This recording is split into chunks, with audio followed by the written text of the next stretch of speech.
Hello and Jai Hind student. Welcome back to your own channel Sir Tarun Rupani, exclusive channel for ICSE board students.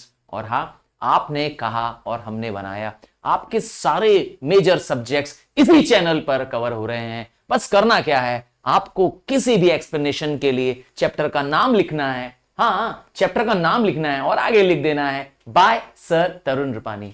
किसी भी subject में और किसी भी chapter में आपको यही तलाश करना है। हाँ, गूगल कर लीजिए, आपके गूगल सर हैं, Google sir for ICSE sir Tarun Rupani ji. एकदम पूरी कोशिश करिए और जानिए कि आपके सारे मेजर कंटेंट्स यहीं पर मिलने वाले हैं। हाँ, ये सब कुछ पेड है, पर आपके लिए, मेरे राइजिंग स्टार्स के लिए एब्सोल्युटली फ्री है। हाँ, हम आपके लिए एक्सक्लूसिव कंटेंट बना रहे हैं जो कोई दूसरा चैनल पूरे भारत में नहीं बना रहा है। हाँ, बहुत सारे ऐसे यूट्यूब्स हैं, चैनल्स हैं, बहुत सारी वेबसाइट्स हैं और इवन बहुत सारे ऐप्स हैं जो आपको कंटेंट बेच रहे होते हैं, पर आपके लिए ये सब कुछ हम कर रहे होते हैं एब्सोल्युटली फ्री, जीरो प्राइस पर। चलिए बिगिन करता हूं आपके ही कहने पर। आज चैप्टर है डिजीज। बायोलॉजी के और सारे चैप्टर्स ऑलरेडी अपलोडेड हैं। चैप्टर का नाम टाइप करिएगा और आगे लिख दीजिएगा बाय सर तरुण रूपानी और सर्च कर लीजिएगा, आपको चैप्टर्स श्योरली मिलने वाले हैं। और डिजीज तो अब बिगिन हो रहा है। तो डिजीज कॉजेज एंड कंट्रोल। अब आप कहेंगे सर डिजीज क्या है, तो डिजीज को जरा वर्ड को ब्रेक कर दो। डिस मतलब नहीं, ईज मतलब आराम। तो अगर हमें आराम नहीं है तो हम डिजीज्ड हैं। तो हमारी बॉडी, हमारा माइंड, हमारा फिजिकल पूरा रूप, यस, अगर आराम पर नहीं है तो हम डिजीज्ड हैं। अब डिजीज एक कंडीशन है जब हमारी नॉर्मल फंक्शनिंग डिस्टर्ब हो जाए। हाँ, यूजुअली हम सिर्फ फीवर को डिजीज बोलते हैं या पेट में दर्द है तो डिजीज बोलते हैं। डिजीज मेंटल भी है। अगर आप किसी से घुलते मिलते नहीं हैं, बात नहीं करते हैं, आप चुप चुप रहते हैं, ये भी एक डिजीज है। मतलब साइकोलॉजिकल मेंटल स्टेज अगर ठीक नहीं है तो भी एक डिजीज है। तो disease is departure from normal health through structural और functional disorder of body. World की एक ऐसी बॉडी है, वर्ल्ड की एक ऐसी एजेंसी है जो पूरे वर्ल्ड में हाईएस्ट पॉसिबल हेल्थ चाहती है, पूरी दुनिया का। जानते हो उस बॉडी का नाम क्या है? I am very sure you know that international organization that wants to achieve the highest possible health for all. और उस ऑर्गेनाइजेशन ने पूरे वर्ल्ड ओवर जो रिसर्चेस हो रही हैं, नए मेडिसिन बन रहे हैं, नए इन्वेंशंस हो रहे हैं मेडिकल फील्ड में, इसको शेयरिंग कराती है। उस ऑर्गेनाइजेशन का आपको बनाना है नाम। हाँ, कमेंट बॉक्स पे आप नाम लिख दीजिए, मैं आपके कमेंट का वेट कर रहा हूं। हर एक कमेंट पर लाइक या उस पर कमेंट मैं जरूर करूंगा, वेट करूंगा। वर्ल्ड हेल्थ डे 7 अप्रैल को मनाया जाता है। एवरी ईयर हम इस वर्ल्ड हेल्थ डे को मनाते हैं। ये वर्ल्ड हेल्थ डे भी उसी ऑर्गेनाइजेशन ने हमें दिया है, आपको बताना है उसका नाम। अब बात करते हैं डिजीजेस और diseases on the extent of the occurrence. कुछ डिजीज ऐसी हैं जो कहां पाई जा रही हैं, कैसे स्प्रेड हो रही हैं, इस पे डिपेंड करती हैं। सबसे पहला आता है एंडेमिक। एंडेमिक जैसे कि नाम है, ये एक ऐसी डिजीज है जो सिर्फ एक सर्टेन एरिया में पाई जाती है। The word endemic here means in certain area only. इसका मतलब है इसका इफेक्ट सब जगह नहीं होगा, कुछ ही लोगों पर यह अटैक करेगी। जैसे कि कुछ लोग ऐसे हैं जो हिमालयन रीजन में रहते हैं और वहां पर क्या है, पानी में और नमक में आयोडीन की कमी है, उन्हें बीमारी होती है गॉइटर। हाँ, उसके सॉल्ट में क्या है, आयोडीन नहीं है। इसीलिए तो आप देखते हैं आयोडाइज्ड नमक, टाटा नमक, अंकुर नमक, निर्मा नमक, सब में लिखा है आयोडाइज्ड नमक। तो आयोडीन है उसके अंदर, और आयोडीन क्या करता है, इस गॉइटर को नहीं होने देता है। पर ऐसे लोगों में जहां सब हिमालयन रीजन है वहां पर आयोडीन की कमी है। समझ गए? तो ये डिजीज सब जगह नहीं होती है, कुछ स्पेसिफिक जगहों पे ही होती है। और भी एग्जाम्पल है, जैसे येलो फीवर सिर्फ अफ्रीकन कंट्रीज में ज्यादा पाया जाता है। फिर आता है एपिडेमिक डिजीज। देखिए एंडेमिक तो लिमिटेड एरिया में है, पर एपिडेमिक तो एक ऐसी डिजीज जो ब्रेकआउट हो जाए तो स्प्रेड कर जाती है और लार्ज नंबर ऑफ पीपल्स को स्प्रेड करती है, बहुत सारे लोग इफेक्ट हो जाते हैं। ऐसा हुआ था, हाँ 1994 में हमारे इंडिया में प्लेग आ गया था। प्लेग एक डिजीज होती है जो रेट्स द्वारा स्प्रेड की जाती है। एक फ्ली होता है, फ्ली ये रैट की बॉडी पे होता है और ये जंप करके जिस भी व्यक्ति के शरीर में चला जाता है उसे प्लेग कॉज कर देता है। वैसे प्लेग एक डेडली डिजीज है, हाँ बहुत तेज फैलती है। फिर आता है पेंडेमिक डिजीज। ओहो, इस स्टेज को तो शायद आप भी नहीं भूल पाएंगे और शायद हम लोग भी नहीं भूल पाएंगे। वो ऑनलाइन वाली क्लासेस, वो दिन जब हम सब घर पे थे, सारे घर में सारे मदर फादर सारा फैमिली मेंबर घर रह रहा है, स्कूल बंद, मार्केट बंद, दुनिया बंद। तो एक डिजीज जिसने पूरी दुनिया को ठहरा के रख दिया, उस डिजीज का नाम था कोविड। क्या कहते हैं, हम सब आप सब इस डिजीज में महसूस कर चुके थे कि ये एक पेंडेमिक था, एक ऐसा disease which is widely distributed. क्या करती है, ये वर्ल्ड वाइड डिस्ट्रीब्यूटेड होता है, affecting major continents of the world and large number of peoples in the world. आपने शायद वो सीन भी देखा होगा जब हजारों लोग हॉस्पिटल्स की तरफ भाग रहे थे, हॉस्पिटल्स फुल थे, स्कूल्स को हॉस्पिटल में कन्वर्ट कर दिया गया था और इवन छोटी सी छोटी डिस्पेंसरीज फुल थी। That was pandemic. और आता है अगला टर्म स्पोरेडिक। स्पोरेडिक मतलब एक ऐसी डिजीज जो कुछ लोगों पे ही होती है, इंडिविजुअल केसेस है। आपके घर में अगर कोई व्यक्ति बीमार है तो वो स्पोरेडिक डिजीज है, सिर्फ आपके घर में, ध्यान दीजिएगा। अड़ोस पड़ोस में है बीमार तो स्पोरेडिक डिजीज है। एक ऐसी डिजीज जैसे मलेरिया, कॉलरा, ये एक स्पोरेडिक डिजीज है, अर्थात it is only in certain persons और इन सर्टन प्लेस ओनली। अब आता है डिजीज के types on the basis of communicability. क्या वो डिजीज फैल रही है, अगर फैल रही है तो हम कहेंगे कम्युनिकेबल, इंफेक्शियस, और नहीं फैल रही है, जिसके पास है उसी के पास है। सर ऐसी भी कोई डिजीज होती है क्या? हाँ भाई ऐसी डिजीज होती है, दोनों टाइप की होती है।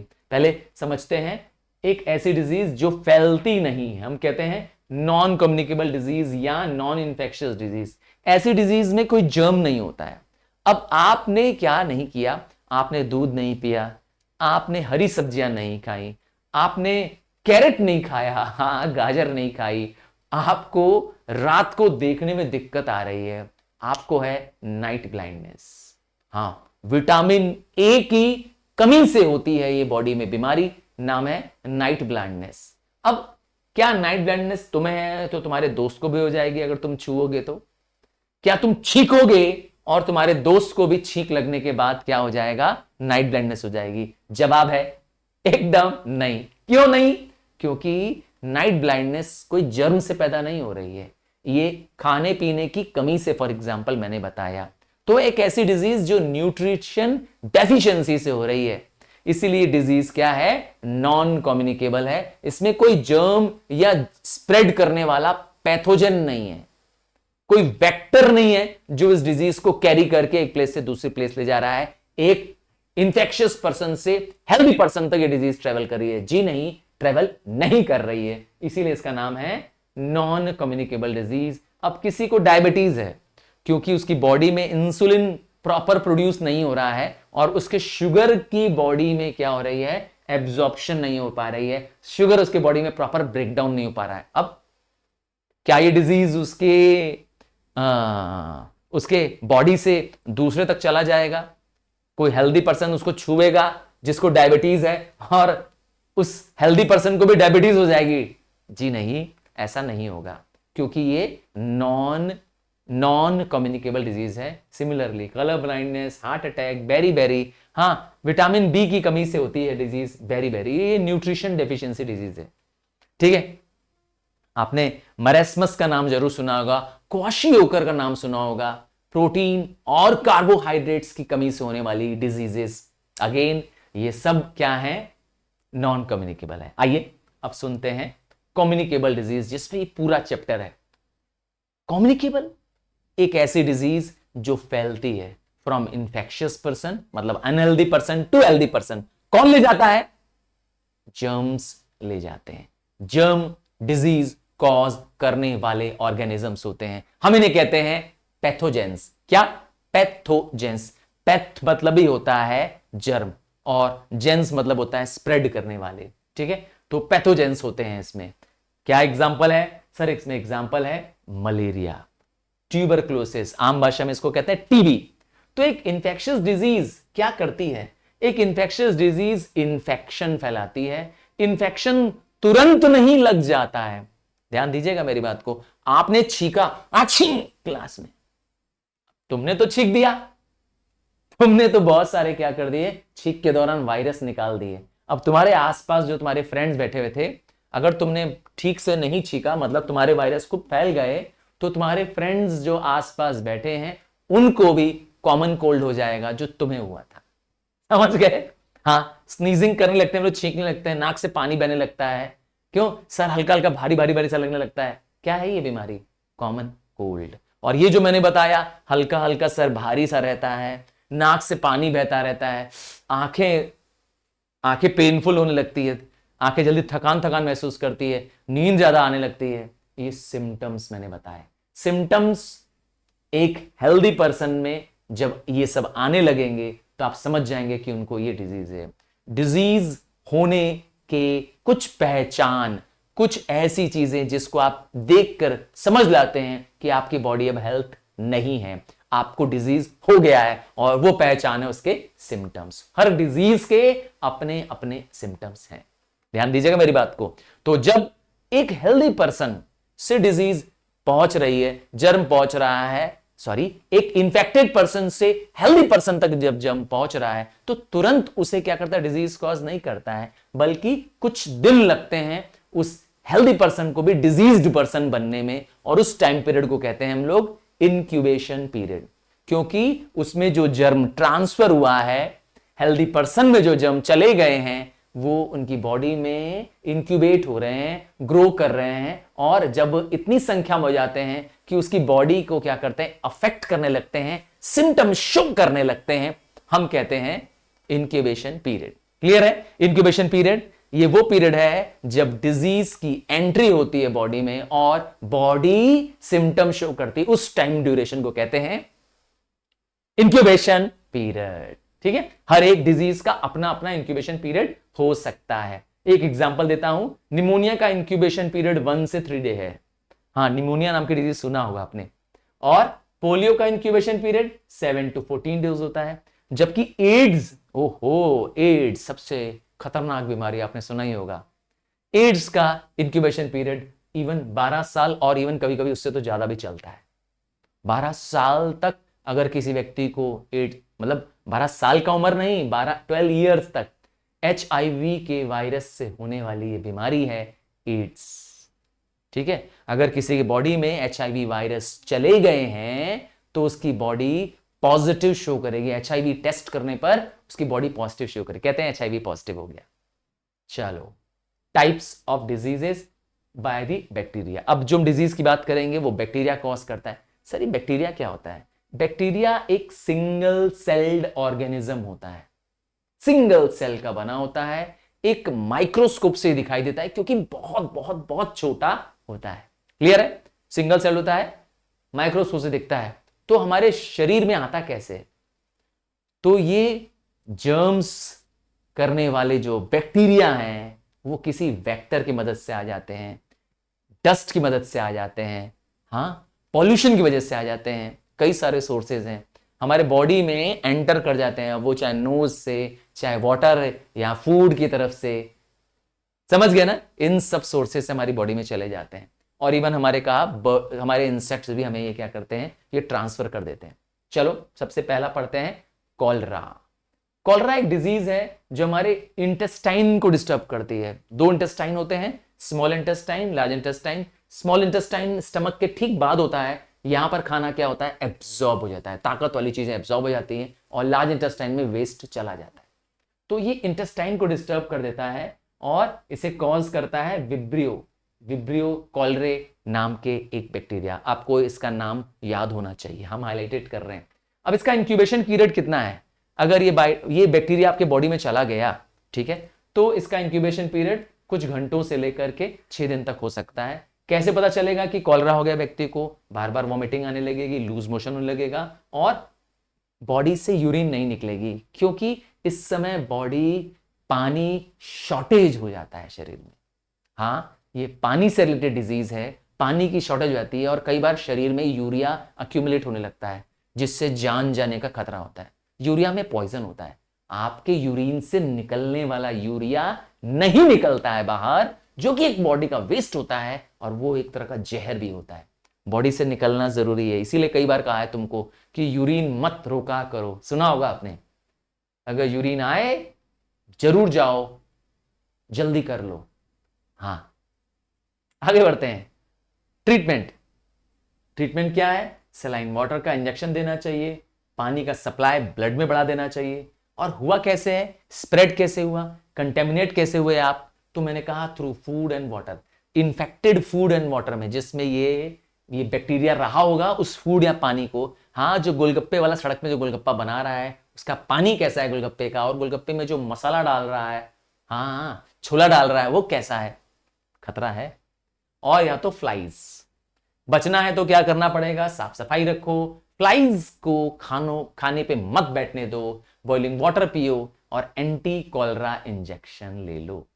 आइए, अगला डिजीज जो बैक्टीरिया से कॉज होता है, नाम है टाइफाइड फीवर। हो टाइफाइड सुनते ही डर आ जाता है। क्या कहते हैं, क्या कभी आपको टाइफाइड हुआ था क्या तुमको? हाँ, बहुत दिन की छुट्टी हो जाती है स्कूल की। तो टाइफाइड में सेल्मेला टाइफे, देखिए बैक्टीरिया का नाम भी उससे मिलता जुलता लग रहा है, टाइफे, ठीक है ना, टाइफाइड टाइफे। और ये एक तरह का फ्लैजिलेटेड बैक्टीरिया है, इसका मतलब है इसमें फ्लैजिला होते हैं, ऐसे लैशिंग मूवमेंट करने वाला पदार्थ होता है फ्लैजिला। क्या सिम्टम है, कैसे पहचानेंगे कि डिजीज हो गई है? मैंने कहा फीवर रहता है लगातार, ये दिन में फीवर अचानक बढ़ जाता है, शरीर में लाल लाल चकत्ते या दाग पड़ जाते हैं, क्या रेड रेड रैशेस पड़ जाते हैं, और ये रेड रैशेस चेस्ट और एब्डोमेन एरिया में, मतलब सामने के एरिया में, फ्रंट के एरिया में ज्यादा रहते हैं, लाल लाल लाल लाल दानेदार। और फैलते कैसे हैं, कौन स्प्रेड करता है इनको? कंटेमिनेट होते हैं फ्लाइज द्वारा, फिर से इसीलिए फ्लाइज को हटाया जाता है। Direct contamination of food and particularly of milk. देखिए मिल्क एक बहुत बड़ा इसमें फैक्टर है, कंटेमिनेटेड मिल्क, एक ऐसा मिल्क जिसमें पहले से ही ये सेल्मेला टाइफे मौजूद है, वो पी लेने से आपको ये बीमारी होने का चांसेस ज्यादा है, ठीक है। मिल्क एक बहुत इंपॉर्टेंट फैक्टर है इसमें।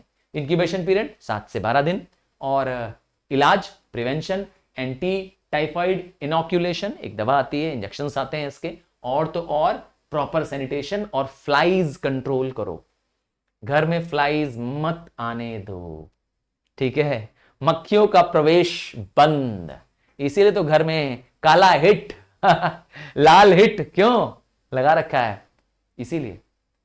और आता है टीबी। जब हम बात करते हैं टीबी की, तो एक ऐसी बीमारी जिसका इलाज बहुत लंबा है और धैर्यपूर्ण है। टीबी का तो गवर्नमेंट ने अब तय कर रखा है कि इंडिया टीबी मुक्त होने वाला है। हाँ, इंडिया को गवर्नमेंट टीबी फ्री करने जा रही है, गवर्नमेंट एक मैसिव स्केल पे इसका प्रोग्राम चला रही है। टीबी हारेगा, भारत जीतेगा, शायद आपने ये रेडियो में सुना होगा, हाँ ये वाला मैसेज। तो टीबी लंग की डिजीज है, सांस लेने की डिजीज है, कफिंग की डिजीज है, बार बार खांसते रहने की डिजीज है। हाँ, कई बार खांसते खांसते पेशेंट के शरीर से खून का थक्का तक निकल आता है खांसने में। तो ये कौन कॉज करता है? ये लंग वाली डिजीज है, इसे माइकोबैक्टीरियम ट्यूबरकुलोसिस, देखिए डिजीज का नाम उससे मिलता है। ये भी एक बैक्टीरिया है। इसमें अगर किसी के पेशेंट का थूक, स्पेक्टम है ना, स्पटम फ्रॉम द इन्फेक्टेड पर्सन लग जाए किसी को, बाय एयर या बाय डस्ट चला जाए, तो रिस्की, समझ गए। अगर किसी को टीबी है तो उसका टॉवेल, उसका बेड, उसके सारे चीज अलग होने चाहिए, क्योंकि उससे स्प्रेड होता है। हाँ, बहुत केयरफुल होना पड़ता है टीबी पेशेंट्स के साथ, ध्यान से। और पीरियड कितना है? 2 से 10 वीक इंक्यूबेशन पीरियड। वैसे मैं बता दूं, इसका इलाज लंबे समय तक चलता है, एक फिक्स्ड मेडिसिन है जो एक लंबे समय तक लेनी होती है, बीच में ब्रेक करने पर फिर से दवा का डोज शुरू करना पड़ता है। यूजुअली 9 मंथ तक ट्रीटमेंट चलता है। सच कह रहा हूं, बहुत लंबा ट्रीटमेंट है। स्ट्रेप्टोमाइसिन नाम की एक दवा है जो उसकी एक अच्छी दवा मानी जाती है, और वैसे तो कोई भी दवा अपने मन से नहीं लेनी चाहिए। और प्रिवेंशन क्या है? BCG। सर ये BCG क्या है? हाँ मैं बता देता हूं। BCG का फुल फॉर्म है bacillus of calamine and Guérin. Bacillus of calamine and Guérin, ये क्या है सर? ये वो लोग हैं जिन्होंने इसको इन्वेंट किया। ये वो साइंटिस्ट है जिनको इसके लिए नोबेल प्राइज मिला है। ये बैसिलस एक तरह का स्ट्रेन ऑफ बैक्टीरिया होता है जो उन्होंने डिस्कवर किया। याद रखिएगा, कोई भी डिजीज को किल करने के लिए अक्सर डॉक्टर्स उसी डिजीज का वीक या डेड सेल आपकी बॉडी में इंजेक्ट करते हैं। जैसे पोलियो को मारने के लिए पता है क्या करते हैं डॉक्टर? ताकि बच्चों को पोलियो ना हो, सेल्क नाम का वैक्सीन देते हैं। अब इसमें क्या होता है? इस सेल्क वैक्सीन में जो बच्चों को पिलाया जाता है, ओरल ड्रॉप द्वारा पिलाया जाता है, इसके अंदर पोलियो के ही डेड और वीकेंड सेल होते हैं। देखा? तो वैक्सीनेशन करना है, पेशेंट्स को औरों से दूर रखना है, आइसोलेट रखना है, वरना औरों को भी स्प्रेड हो सकती है। अब आता है कुछ डिजीज ऐसी करेंगे जो प्रोटोजोअन्स कॉज करते हैं। सर ये प्रोटोजोआ क्या होता है? सिंगल सेल्ड ऑर्गेनिज्म का टाइप है एक प्रोटोजोआ। हाँ, जैसे अमीबा। आपने अमीबा के बारे में पढ़ा था ना, सिंगल सेल्ड ऑर्गेनिज्म होता है, कोई भी शेप धारण कर सकता है। हाँ, देखना चाहते हो अमीबा को? तो आइए मैं दिखा देता हूं। अमीबा का शेप कोई भी फिक्स शेप नहीं होता है। ये रहा अमीबा, याद आया? हाँ, ये अमीबा है। तो अब इसमें क्या एग्जांपल है? प्रोटोजोन वाले में, प्रोटोजोन का एक एग्जांपल है मलेरिया। मलेरिया को एक प्रोटोजोअन प्लास्मोडियम करते हैं। नाम याद करना पड़ेगा। कौन कॉज करता है? प्लास्मोडियम। अगर किसी की बॉडी में, अभी प्लास्मोडियम किसी की बॉडी में आता कैसे है, ये क्वेश्चन है। हाँ, इसको कैरी करता है एक वेक्टर। सर ये वेक्टर क्या होता है? डिजीज को, जर्म को एक प्लेस से दूसरे प्लेस तक या हेल्दी पर्सन तक ले जाने वाले को कहते हैं वेक्टर। हाँ, और कौन है वेक्टर? वो वेक्टर है फीमेल एनोफिलीज मॉस्किटो। ये एक मॉस्किटो है, छोटा सा मॉस्किटो है, ये एक मच्छर है। ये एक मच्छर है जो आपके घरों के आसपास रह सकता है, जहां पे ठहरा हुआ पानी होता है, रुका हुआ पानी होता है।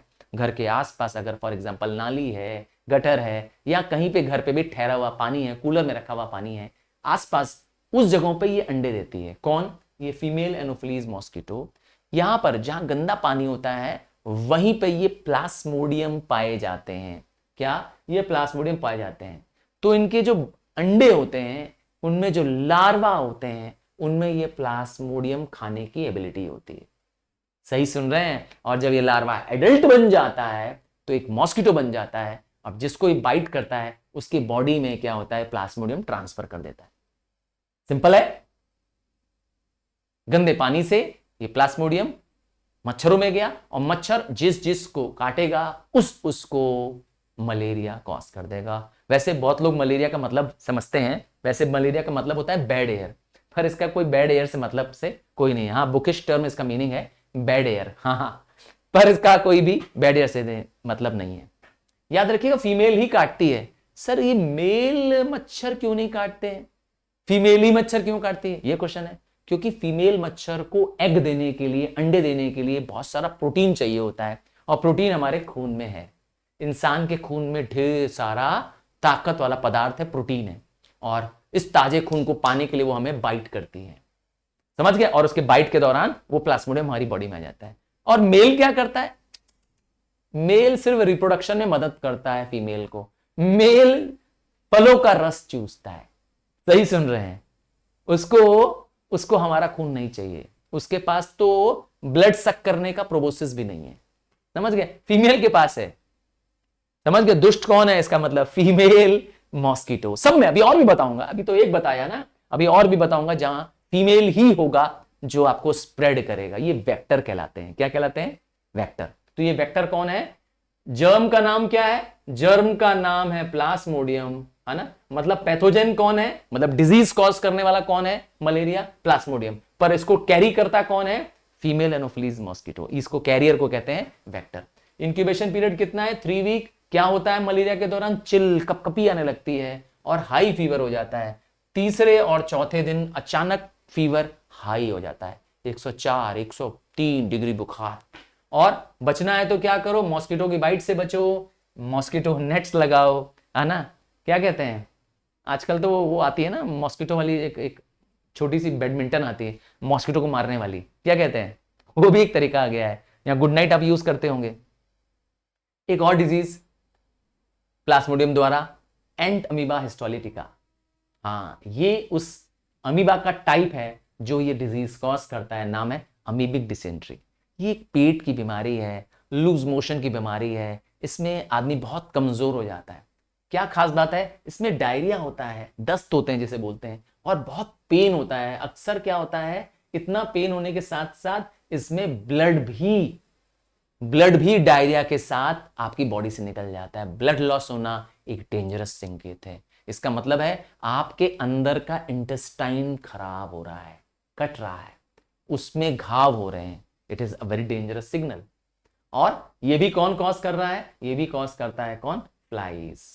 इसका भी इंक्यूबेशन पीरियड 1 वीक है। और साफ सफाई रखो, है ना। फूड को डस्ट और फ्लाइज से बचाओ। वो खाना मत खाओ जहां पर फ्लाइज बैठ रही हैं। अगर बाजार में भी आप कहीं खरीदते हैं, चाहे आपकी वो कैंटीन ही क्यों ना हो, कोई ठेले वाले अंकल ही क्यों ना हो, प्लीज उनसे मत लीजिए जहां पर मच्छर या फ्लाइज बैठते हैं, ठीक है। आप हो सके तो क्लीन प्लेस में चले जाइए। क्या कहते हैं, खाओ, मना नहीं है आपको। गोलगप्पे खाने मना नहीं है, चाट खाने मना नहीं है, साफ सुथरी जगह से खाओ, ठीक है। जहां पे नीटनेस का बहुत ध्यान रखा जा रहा है, जिसमें ग्लव्स पहन करके आपको गोलगप्पे खिला रहा है, स्पून से प्रॉपर खिला रहा है, वो सेफर होगा। समझ सकते हो तुम लोग। नेक्स्ट आता है स्लीपिंग सिकनेस। स्लीपिंग सिकनेस मतलब सोने का बीमारी। तो ये भी कोई बीमारी है? हाँ भाई, ये ट्रिम्पैनसोमा ब्रूसी गेम्बिनीज, अरे बाप रे क्या मुश्किल स्पेलिंग है, गैम्बिएंस एंड ट्रिम्पेंसोना ब्रूसिए रोडोसिंस, है ना, रोडोसिंस। बाप रे बड़ा टिपिकल नाम है। पर कीवर्ड क्या है? ये 2 वर्ड, ट्रिम्पेंसोमा ब्रूसी। ये एक तरह के क्या है? प्रोटोजोन्स हैं। ये प्रोटोजोन क्या करते हैं? टीस फ्लाई के, ये भी एक इंसेक्ट का नाम है, टीस फ्लाई।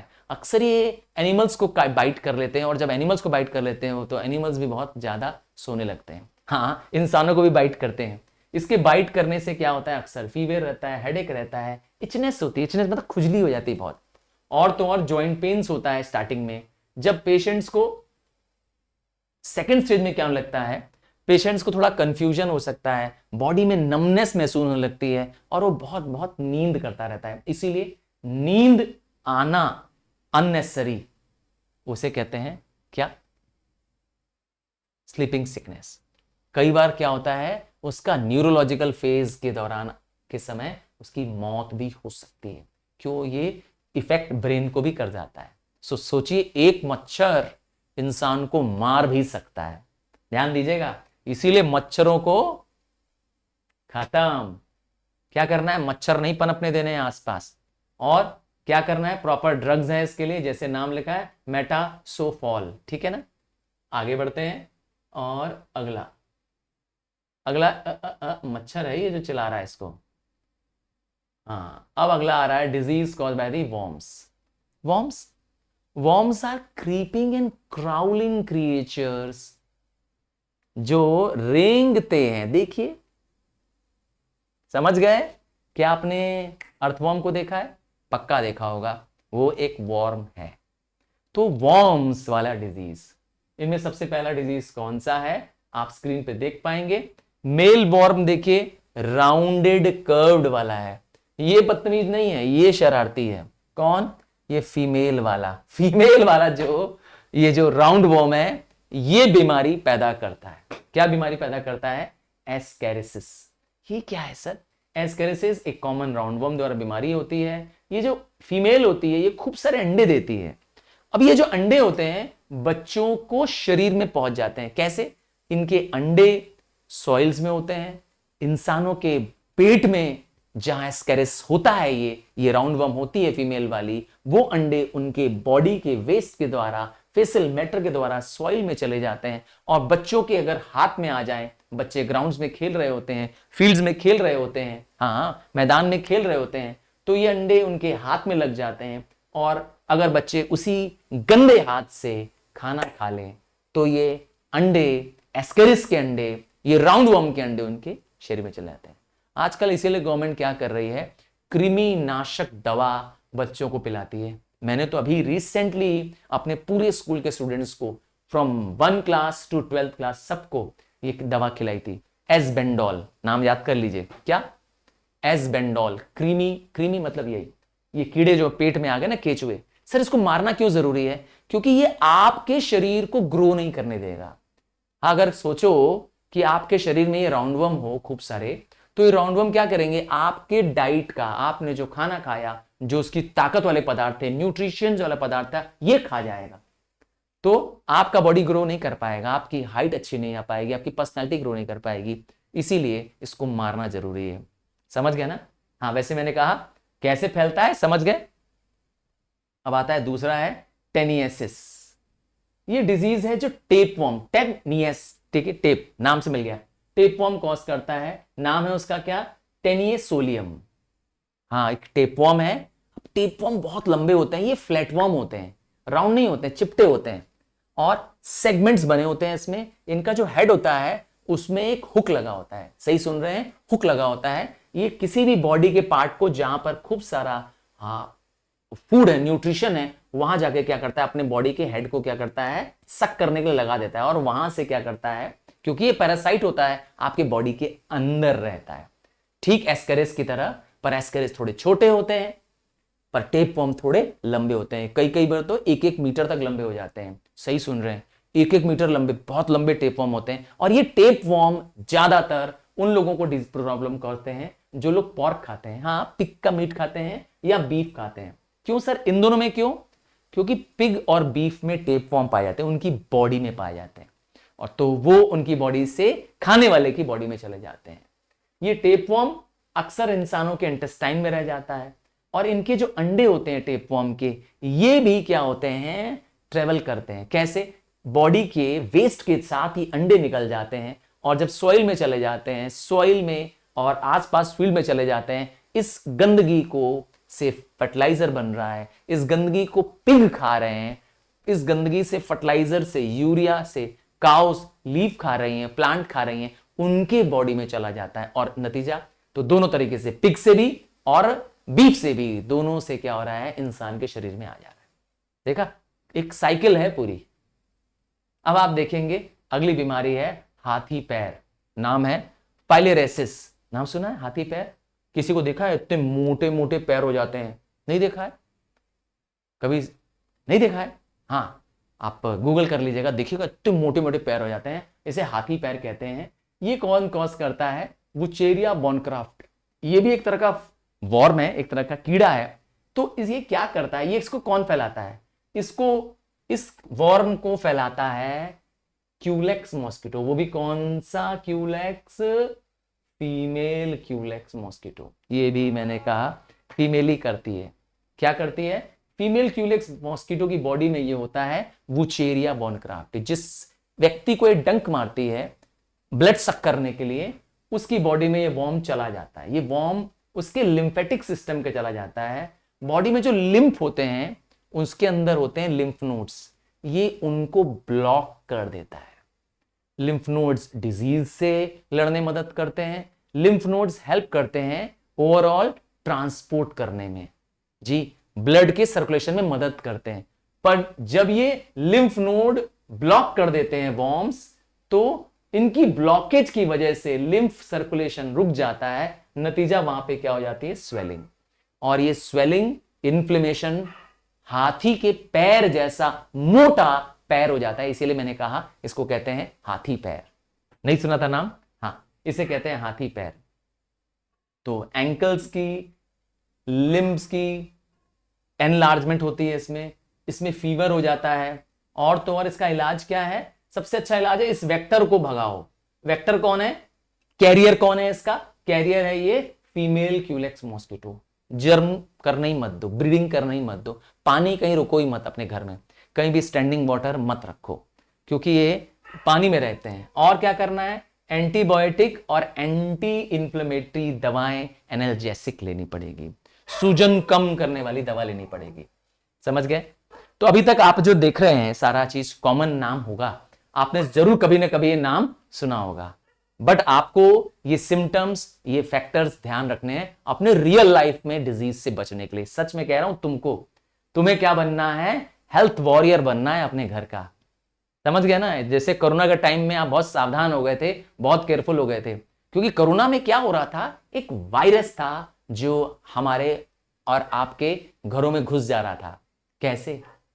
किसी भी इंफेक्टेड पर्सन के बॉडी से चला जा रहा था। याद होगा, हम लोग अपनी ग्रिल्स को क्या कर रहे थे, सैनिटाइज कर रहे थे, रुमाल को सैनिटाइज, जो भी घर में चीजें थी सबको समय समय पे क्या कर रहे थे, सैनिटाइज कर रहे थे। दरवाजे थे उनको सैनिटाइज करते हैं, हैंडल थे उसको सैनिटाइज कर रहे थे ना, इसीलिए कर रहे थे ताकि अगर वायरस वहां पहुंच भी जाए, हम बाहर जा रहे थे, नोट छू रहे थे, कुछ छू रहे थे, आगे घर में सैनिटाइज कर रहे थे। क्या कहते हैं? तो कौन था वो वायरस था। ये है वो शरारती वायरस जिसने दुनिया को बंद करके साबित कर दिया कि वायरस से खतरनाक कोई और बीमारी नहीं है। वायरस बैक्टीरिया से ज्यादा डेंजरस होते हैं, क्योंकि ये एक्चुअली में कोई लिविंग चीज होते ही नहीं है। वायरस कोई लिविंग चीज नहीं है, वायरस तो एक पदार्थ है, एक आरएनए है। क्या? एक आरएनए है, इसमें तो लिविंग चीज है ही नहीं। ये होस्ट की बॉडी में जाकर के उनके सिस्टम पे ग्रो करता है। इतना शरारती है। समझ गए ना? अपने आप में जिंदा पदार्थ नहीं, जिंदा है ही नहीं, पदार्थ है। ये तो थिंग है। बॉडी में आने के बाद लिविंग बन जाता है, होस्ट में आने के बाद। देख लीजिए, इसने दुनिया को, शैतान को इस परेशान किया। ये है वो कोविड का वायरस, कोरोना वायरस। ठीक है ना? आइए वायरस के बारे में जाने। तो वायरस बहुत स्मॉल होते हैं, आरएनए के बने होते हैं, प्रोटीन के बने होते हैं, इतने छोटे होते हैं कि इलेक्ट्रॉन माइक्रोस्कोप, एक बहुत ही पावरफुल माइक्रोस्कोप होता है जो 2 लाख टाइम्स क्या कर सकता है, बड़ी इमेज दिखाता है। एक ऑब्जेक्ट की 2 लाख टाइम बड़ी, वो इमेज से देख सकते हैं। अगेन, ये फ्रीली एयर में नहीं रहते हैं, ये लिव करते ही नहीं है। पहली बात मैंने बताया था, हमारी बॉडी में एंटर करके हमारे बॉडी का यूज कर, हमारे मेटाबॉलिज्म का यूज करके अपने आप को ग्रो कर लेते हैं। और तो और इन्हें कल्चर भी किया जा सकता है। वायरस स्पेसिफिक होते हैं, किसी पर्टिकुलर डिजीज के वायरस को एक पर्टिकुलर ही ऑर्गेनिज्म को असर डालेंगे। रैबिट का वायरस इंसान को असर डालता है, इंसान का वायरस रैबिट को असर नहीं डालता है। हाँ, इसे कहते हैं स्पेसिफिक है। वायरस क्या है? एक जीन है। It's like a gene with no cell. पर इसमें अंदर क्या है? कोई जान नहीं है, कोई लिविंग सेल ये नहीं है। ठीक है? But it dictates the host, जिसकी बॉडी में घुस जाएगी, मतलब हम हैं उसके होस्ट। अगर हमारी बॉडी में आ गई तो हमारी बॉडी में ग्रो करेगी और हमारे सेल्स को क्या करेगी, अपने जरूरत के हिसाब से मल्टीप्लाई करा लेगी। लिखा है ना, the host cell dies and liberated virus particle attack the new host. हमारी सेल से निकल करके जो दूसरे चले जाती है बॉडी में। देखिए, वायरस की खास बात क्या है कि इसका इलाज भी तुरंत संभव नहीं है। अगर आपको कॉमन कोल्ड हो गया, हाँ, वो जो छींक आती है, नाक से पानी बहता है, वो सिम्टम है ना कॉमन कोल्ड का। आंखें भारी भारी से होती हैं, सर हल्का सा घूमता रहता है, हाँ, कॉमन कोल्ड कहते हैं ना, जुकाम हो गया है कहते हैं ना हम लोग, ये वायरस की डिजीज है। ये वायरस के, इसका कोई प्योर इलाज नहीं है, ये हो गया तो होगा ही। आइए कुछ वायरस की डिजीज के बारे में समझते हैं। HIV फुल फॉर्म है ह्यूमन इम्यूनो डेफिशिएंसी वायरस। एक ऐसा वायरस जो हमारी इम्यून को, सर ये इम्यून क्या होता है सर? अरे हमारी रोग से लड़ने की क्षमता। कोविड वायरस भी यही करता था। हमारी डिजीज फाइट करने की जो एबिलिटी होती है शरीर की, उसको क्या करता है, वो खत्म कर देता है। ये भी यही करता है। क्या नाम है? HIV। अच्छा, आप सोच रहे होंगे सर इतना पसीना क्यों निकल रहा है आपको?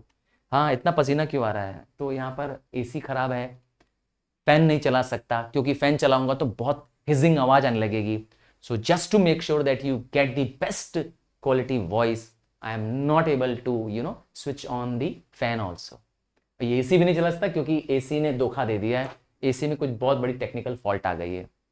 पर क्योंकि आपके लिए लेसन बनाना था, हाँ, आप महसूस कर रहे होंगे मुझे बहुत देर से स्वेट करते हुआ, पर मैं इसके लिए तैयार हूं, आपके लिए, मेरे राइजिंग स्टार्स के लिए तैयार हूं, कंटेंट्स बनाने के लिए, क्योंकि मेरे अंदर वो जोश है, आपकी वजह से है वो। आपके ढेर सारे मैसेजेस मिलते हैं, आपका ढेर सारे प्यार भरे रिक्वेस्ट मिलते हैं कि सर इस चैप्टर पे बना दीजिए, तब मैं उस पर तैयारी करने पे जुट जाता हूं, इसी यकीन के साथ कि आप हैं मेरे राइजिंग स्टार्स और आपको अपने गोल्स को अचीव करना है। चलिए, अभी रुकना नहीं है, थमना नहीं है, थोड़ा सा कंसेप्ट बाकी है। आप स्क्रीन पे देख पाएंगे HIV वायरस कैसे दिखते हैं। तो ये वायरस एड्स जो बन जाते हैं जब ये लास्ट स्टेज में होते हैं। इसमें क्या होता है, इसमें इंसान के अंदर डिजीज से लड़ने की क्षमता खत्म हो जाती है। अर्थात एड्स में होता क्या है लोगों को, एड्स में जो इंसान, जैसे एड्स हो गई है, HIV वायरस उसके बॉडी में चला गया है, तो अब उसे बीमारी ऐसी होती है कि अगर उसे फीवर लग जाए तो वो फीवर ही उसका ठीक नहीं होता है। नॉर्मली मैं और आपको फीवर होता है, आप दवा खाते हैं, कुछ दिनों बाद ठीक हो जाते हैं। हाँ, आपको हेडेक होता है, आप दवा खाते हैं, हेडेक ठीक हो जाता है। डायरिया होता है, दवा खाते हैं, ठीक हो जाता है। पर इसमें ऐसा नहीं होगा। इसमें आपके इम्यून सिस्टम की क्षमता खत्म हो जाएगी। इम्यून मतलब होता है रोग से, डिजीज से लड़ने की जो हमारी बॉडी के अंदर एबिलिटी है वो खत्म हो जाती है। सही कह रहे हैं, इम्यूनो डेफिशिएंसी वायरस है, इम्यून को खत्म कर देने वाला वायरस है। समझ गए ना? तो ये बॉडी में फैल जाता है यूरिन द्वारा, सलाइवा द्वारा, है ना, टीयर्स द्वारा, और हमारे इम्यून सिस्टम को डिस्टर्ब करता है। इसे 10 से 12 साल लगते हैं, मैंने कहा, स्प्रेड होने में। और जिस पर्सन में मैंने कहा HIV का टेस्ट पॉजिटिव शो कर रहा है, मतलब HIV वायरस उसके अंदर है, तो उसे कहते हैं HIV पॉजिटिव। पहचान क्या है, इसके लिम्फ नोड्स स्वेलन हो जाते हैं, फीवर रहता है, नाइट स्वेट आता है, वेट लॉस होता है। फैलता कैसे है, सेक्सुअल इंटरकोर्स से फैलता है, मेल फीमेल के इंटरकोर्स से फैलता है। ब्लड अगर किसी इन्फेक्टेड व्यक्ति का, जिसके बॉडी में पहले से ही HIV है, उसको किसी अच्छे व्यक्ति को दे दोगे तो भी फैल जाएगा। मदर से चाइल्ड को हो जाएगा, मतलब मां को HIV था, बच्चों को भी हो जाएगा। या ऐसी नीडल्स, कैसी नीडल्स जिसमें पहले से HIV वायरस लगा था, इन्फेक्टेड नीडल्स, अगर किसी दूसरे व्यक्ति को उससे अगर क्या करेंगे, नीडल से, सिरिंज से क्या करेंगे, दवा देंगे, उसको भी हो जाएगा। इसीलिए तो आजकल क्या हो रहा है, डिस्पो सिरिंज चल रही है, यूज एंड थ्रो। अब वो जमाना खत्म हो गया, बस एक बार सिरिंज एक काम के लिए डॉक्टर इस्तेमाल करते हैं, एक पेशेंट को लगाते हैं, उसको तोड़ के फेंक देते हैं, है ना। आपको जब कोविड का वैक्सीन लगा था, ध्यान है आपको, डॉक्टर ने आपको सिरिंज लगा के उसको तोड़ दी थी, उस सिरिंज को, उसको डस्टबिन में फेंक दिया था, क्योंकि वो अब इससे बचाना चाहते हैं हम सबको। आइए, एक और वायरस की डिजीज है, नाम है चिकन पॉक्स। ओहो, आई एम वेरी श्योर कभी ना कभी आपको भी चिकन पॉक्स होगा। कई बार घर में कहते हैं कि माता आ गई, हाँ हाँ, ऐसा नाम देते हैं ना, शायद इसमें शरीर में क्या होता है, चकत्ते हो जाते हैं, लाल लाल चकत्ते हो जाते हैं, और उसमें क्या होते हैं, पस भर जाता है। उसको छुओ तो उसमें से पस और फैलता है, पूरा शरीर लाल लाल लाल लाल लाल लाल हो जाता है, बहुत रैशेज होते हैं, पर्सन से बहुत फैलता है, एक पर्सन दूसरे पर्सन बहुत जल्दी फैलता है, ज्यादातर छोटे बच्चों को बहुत होता है। ये रैशेज जो शरीर में होते हैं वो पिंक पिंक कलर के हो जाते हैं, बाद में इसमें से पानी निकलने लगता है, लिक्विड टाइप का निकलने लगता है, और फिर मैंने कहा ये दाग बन जाता है। शरीर में कुछ समय तक दाग बने रहते हैं, एक एक एक मार्क बना रहता है ना। किसके द्वारा हो रहा है ये वायरस, क्या है, वेरिसेला जोस्टर। क्या नाम है, वेरिसेला जोस्टर। ट्रीटमेंट क्या है, बेड में रेस्ट चाहिए, उस व्यक्ति को कंप्लीट बेड रेस्ट दीजिए, और उस व्यक्ति का रैशेस टाइमली क्लीन करिए, रैशेस को प्रिक मत करिए, नोचिए मत, कैलामाइन लगा दीजिए, और या तो आप नीम का भी इस्तेमाल कर सकते हैं उसको आराम दिलाने के लिए। हाँ, ये बहुत कॉमन डिजीज है चिकन पॉक्स, कहते हैं ना माता माई आ गई, शायद ऐसा टाइप का। आता है हेपेटाइटिस। ये एक डिजीज है जो 5 टाइप के virus A, B, C, D, ये हेपेटाइटिस नाम के वायरस ही हैं, इनसे होती है। ये लिवर को खराब करती है, अक्सर फूड वाटर के खराब होने से या इवन गलत ब्लड ट्रांसफ्यूजन से होती है, क्योंकि ये कई टाइप में है। मैंने कहा टाइप A हेपेटाइटिस वायरस, इसके इंक्यूबेशन पीरियड अलग है, बच्चों को ज्यादातर होती है ये हेपेटाइटिस, ये फूड या वाटर के थ्रू होती है। इसी तरह हेपेटाइटिस B, ये उनको होती है जिनको कंटेमिनेटेड सिरिंज से इंजेक्शन दे दिया गया है ना। ये लिवर की डिजीज पैदा करते, सिरोसिस, बहुत मुश्किल डिजीज है ये। हेपेटाइटिस C और D भी B की तरह होती है, ये लिवर की डिजीज होती है, अक्सर बॉडी में पेन रहता है, जॉइंट्स में पेन रहता है, लिवर काम करना बंद कर देता है। आपकी बॉडी का लार्जेस्ट ग्लैंड है लिवर, बॉडी में हीट पैदा करता है, बॉडी में टॉक्सिन्स को किल करता है, और सबसे इंपॉर्टेंट फैट्स को ब्रेक डाउन करता है फैटी एसिड्स में, ठीक है, इमल्सिफाई फैट करता है। इसके ना होने से, लिवर के खराब होने से आपको येलो यूरिन आता है, हम इसे कहते हैं जॉन्डिस हो गया है। हेपेटाइटिस सी डी से जॉन्डिस तक हो जाता है। जॉन्डिस आपको याद होगा पीलिया के नाम से जानी जाती है। क्या कहते हैं, नाम सुना है पीलिया, आंखें भी पीली हो जाती है, शरीर पीला पीला रहता है। क्या अच्छा इलाज है इसका? अच्छा इलाज है इसका कि आप बेड रेस्ट करिए जब तक फीवर कम ना हो जाए, हाई कैलोरी डाइट लीजिए, प्रोटीन और फैट्स नहीं लेना है, कैलोरी ज्यादा लेना है, और हैंड वॉश समय समय पे करना है अगर आप पेशेंट्स को टच कर रहे हैं, उनके क्लॉथ को टच कर रहे हैं, क्योंकि ये हाईली इंफेक्शियस डिजीज है। हाँ, पूरा चैप्टर एक ही बार में हमने फिनिश कर दिया है। इंपॉर्टेंट चैप्टर था क्योंकि इसमें सिम्टम्स याद करने थे, और सबसे इंपॉर्टेंट है आपको कॉजेटिव जर्म का नाम, जिसे हम पैथोजन कहते हैं, उसका नाम करना बहुत जरूरी था। तो आई होप समझ में आ गया होगा। और यस, आपके लिए ही मैं इतने पसीने बहा रहा हूं, हाँ इतने पसीने बहा रहा हूं, ताकि आप मेरे राइजिंग स्टार्स सुपर्बली परफॉर्म करें अपने एग्जाम्स में। All the best, take care, for next video, bye.